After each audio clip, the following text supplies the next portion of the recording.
বিহুৰ আন্তৰিক শুভেচ্ছা জ্ঞাপন কৰিলোঁ। প্ৰথমতে ৰঙালী বিহুৰ প্ৰাক্ষণত আমি যোৱা বছৰৰ নিচিনাকৈ এই বছৰো লামডিং আঞ্চলিক ছাত্ৰ সন্থাই এখনি বিহু কৰ্মশালাৰ আয়োজন কৰিছোঁ, বিহু নাচ আৰু ঢোল বাদন কৰ্মশালা।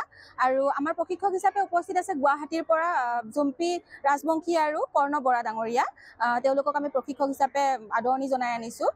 যিহেতু দেখিছে লামডিঙত বিভিন্ন লোক আছে, বিভিন্ন ধৰক বঙালী নাইবা বিভিন্ন সম্প্ৰদায়ৰ লোক আছে। তো সকলোৱে ওলাই অহা দেখি পেলাই যোৱাবাৰ আমি সাহস পালোঁ কৰিবলৈ কাৰণে। যোৱাবাৰ প্ৰথমবাৰ কৰোঁতে আমাৰ অকণমান ভয় লাগিছিল যদিও এইবাৰ কিন্তু আমি সাহস পালোঁ কৰিবলৈ। দেখিছে আপোনালোকে বিভিন্ন সম্প্ৰদায়ৰ লোকে ওলাই আহি পেলাই যিটো সমন্বয়ৰ এটা বাৰ্তা দিছে সেইটো আপোনালোকে দেখিবলৈ পাইছে। সেয়াই আৰু সৰুভাৱেতো পোনপ্ৰথমে মই নমস্কাৰ জনাইছোঁ সমূহ লামডিংবাসী ৰাইজলৈ। লামডিং আঞ্চলিক ছাত্ৰ সন্থাৰ উদ্যোগত যি কৰ্মশালাখনি হাতত লৈছে সঁচাকৈ শলাগ ল'বলগীয়া।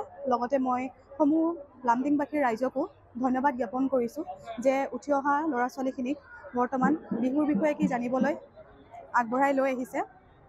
আৰু তাৰোপৰি ক'ব বিচাৰি মই জনাইছোঁৱে অলপ আগতে পোনপ্ৰথমবাৰৰ বাবে মই আহিছিলোঁ যোৱা বছৰ এই কৰ্মশালাখনিত, আৰু এইবাৰ উপস্থিত আছোঁ দ্বিতীয়বাৰলৈ। যোৱা বছৰ মই দুদিনৰ বাবে আহিছিলোঁ, আৰু এইবাৰ যোৱা বছৰ যিহেতু একদম কম সময় হাতত আছিলে সেইকাৰণে ইমানখিনি যিমানখিনি পাৰিছোঁ ইমানখিনি শিকাব চেষ্টা কৰিছিলোঁ।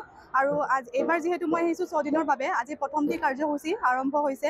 যিমানখিনি আৰম্ভণিৰ পৰা পাৰি মই প্ৰথম নাচৰ যেনেকৈ আমি বিহু নাচৰ প্ৰথম ভংগীমাখিনি শিকোঁ, ভংগীমাখিনিৰ পৰাই মই আৰম্ভ কৰিছোঁ।